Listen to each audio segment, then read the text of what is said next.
North versus South, and the border states. Though really you could consider this video more just what are the North's advantages and what are the South's advantages. So let's start with the North advantages. So the big advantages they had were including population, industrial and agricultural capacity, as well as the North's transportation network. So let's break each of these down. We'll get to the finances in a bit. Population. We're going to see that 2.1 million men are going to fight for the Union or the North. This was only half of the men in the North that were of an eligible fighting age. Whereas in the South, you're going to see 900,000 men fight for the so-called Confederacy, and that actually was about 90% of their eligible population.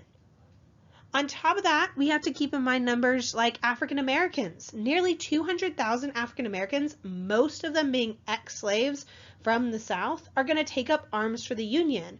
Whereas it's not until the last month of the war that the so-called Confederacy even considers arming slaves. After all, they're literally fighting to keep slaves.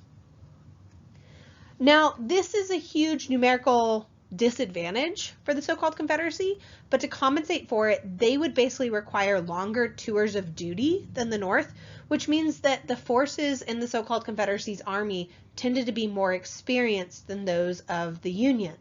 But the Union's numbers means that the South is vulnerable to a war of attrition. Basically, they can run out of men. We're also going to see the North has an advantage with industry, transportation, and agriculture all really combined together. The thing is, 90% of the nation's capacity for industry is in the North, and dozens of these are going to, be working on war material, and others will convert to working on war material. Whereas in the South, prior to the Civil War, they have exactly one munitions plant, which is in Richmond, Virginia. Now, this is going to tie into transportation because it's great if you can mechanize, bullets and everything, but you have to get them to the front line.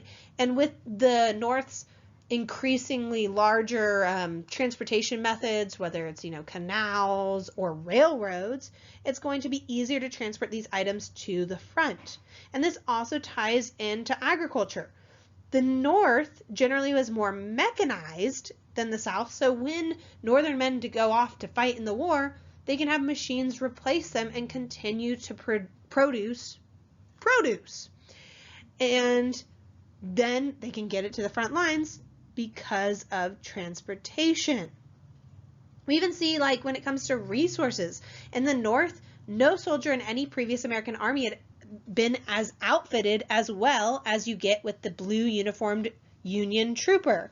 Whereas the Confederate uniform was officially gray, though dusty brown was a lot more common. And in fact, towards the end of the war, most Southern soldiers didn't have any kind of distinguishable uniforms, and oftentimes they lacked like proper shoes or any footwear at all.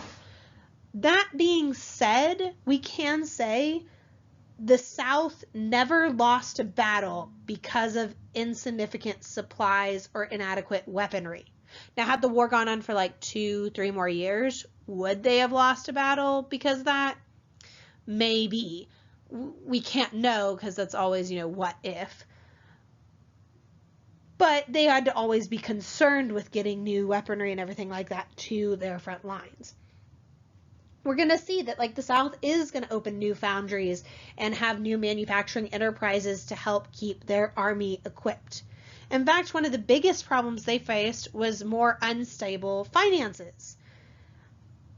Basically, the so-called Confederacy depended more than on anything else for cotton exports. But the Union's going to set up a naval blockade and basically ensure that the South can't sell their cotton to other nations. And in fact, a lot of just textile manufacturers in Europe would just find new sources of supply. The other issue is that means there's not money coming in, so a lot of people might not be able to pay their taxes and things like that. And in fact, Southerners as a whole resisted taxation. Their part of this is because, states' rights over a federal authority, and so a lot of states are going, well, I pay states taxes. I don't want to pay necessarily a larger institution. The government, therefore, is going to actually sell interest-bearing bonds to try to raise money, but the problem is with selling bonds, as the so-called Confederate fortune declined throughout the war, so do bond sales. You don't want to buy a bond from an institution you don't believe is actually going to be there come the end of the war. The so-called Confederacy would actually end up financing more than 60% of the $1.5 billion spent on this war with printing press money. The problem is this means inflation and thus a much more demoralized civilian population, which could be problematic for waging war and getting volunteers and everything like that. Now, the Union, on the other hand, is going to have a lot more abundant financial resources, and they were more innovative with meeting their costs. For instance, we are going to see the Union would issue paper money and that could have caused a lot of inflation, especially because this paper money was not backed up by gold or silver. But they offset this expense with the first ever income tax. And they said that citizens could pay this income tax in the so-called greenbacks that were being printed. And so this is going to boost the value and thus credibility of paper currency in the North. We also have to look at leaders and the governments and just strategies that they took during this time. Leadership plays an important role in war. We saw that with, the American Revolution and everything. It has to define civilian and military policy alike, define war objectives, inspire, the willingness to sacrifice both from its soldiers, but also its citizens. Now, Jefferson Davis was the so-called president of the so-called Confederacy, and he's basically having to build a government from scratch. The thing is, Jefferson Davis's character actually compromised his effectiveness. He had a very sharp intellect, but he was very aloof, and he equated basically any kind of compromise with weakness and interpreted any opposition to himself as a personal attack. Have you ever given constructive compromise to someone, criticism, I should say, to someone, and they just get offended? That was Jefferson Davis. Now, the South was trying to connect themselves as being the true defenders of the United States Constitution and the feeling of 1776. But there's this element of they are creating a new nation, or at least trying to. And this means that they have to have a new identity for this country on some level. The problem is it's very difficult to find what that identity is. The biggest thing that all of the South had in common was slavery. But you got to keep in mind, most people in the South didn't actually own slaves. So that becomes kind of an awkward thing pulling everyone together. Then, of course, there's states' rights, people say, but a lot of times the states' rights over a central authority tied back into the states' rights to own slaves was one of the reasons they had oftentimes pushed that. And on top of that, if you're going to go with a states' rights authority over a central authority, that's not really nation building. That's building sentiment, of Virginia for Virginia, not Virginia for the so-called Confederacy. Lincoln, though, on the other hand, as well as his administration, are going to secure support for the Union by convincing a lot of the compatriots of the importance of preserving the Union. They're going to say, this is more than a military conquest. Instead, they're like, no, the results of this war is the results for the hopes for a democratic government around the world. So they tie it to a higher ideal than just America even, but they tie it to democracy overall, worldwide. Now, there is some problems that the North is going to have to face, because up until this point, we've looked at there's been issues for the South than the North. The thing is, you'll notice there are going to be 4 border states, and I've actually listed a 5th on there. that are left hanging in the balance. Now, the border states, Maryland, Delaware, Kentucky, and Missouri, and then eventually I'll get to West Virginia, were basically slave states that did not secede the Union. And keep in mind, if like Maryland and Delaware were to secede, they would actually take the federal capital of Washington, D.C. with them. And if Kentucky and Missouri were to secede, it would be a lot harder to invade the South.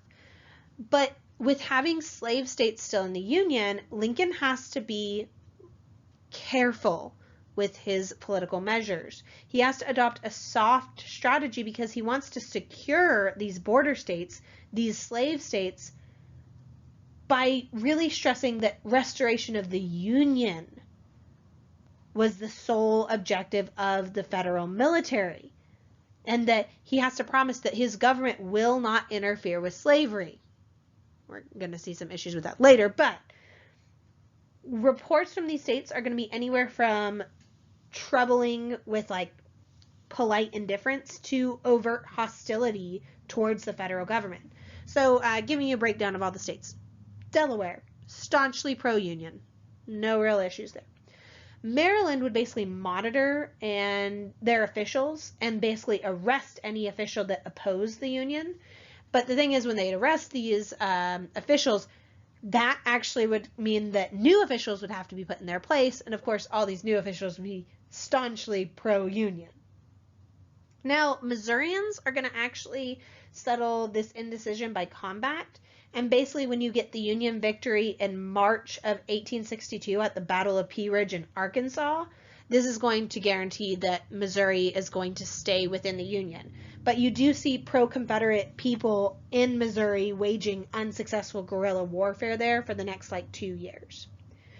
Kentucky is going to try to remain neutral in the beginning. Their legislature was clearly pro-Union, whereas their governor was clearly pro-Southern. And so what we see here is basically both the Union and the so-called Confederacy would recruit soldiers from the state of Kentucky. And it would also become a battleground in 1861 when the South actually invaded it, and then the Union had to move to expel them. Now this brings us to the last border state, West Virginia. The thing is, Virginia seceded the Union, but some within Virginia opposed the secession and actually took steps to establish the pro-Union state, meaning that in June of 1863, West Virginia would split off of Virginia and become the nation's 35th state. So the reason we have West Virginia and Virginia today is literally because of the Civil War. So you can see that there's going to be an issue here that the North has to play a little bit more politics with what they're fighting for versus the South can just say we're fighting to keep slavery on some level. And that's the thing, is the North's goals are really going to be difficult because the North, in order to preserve the Union, they have to go in and conquer. They have to invade the South, destroy the Southern armies, rout the Southern government. Whereas the Confederacy, they don't have to invade anything. They just had to fight defensively in their own territory. They just needed to hang on until Northern opposition of the war grew enough to end it, or some sort of decisive Northern military mistake stopped the Union from fighting. The South needed, more than anything else, they needed to have patience. But patience is not something we have seen from the so-called Confederacy at this point. After all, they were the ones who fired first at Fort Sumter. And you have to keep in mind, as much as the so-called Confederacy needs patience, they also have to keep in mind that they might not have enough resources to draw out the war long enough.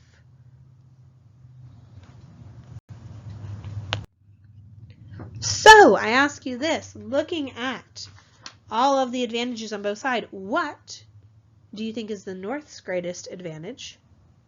And what do you think is the so-called Confederacy's greatest advantage?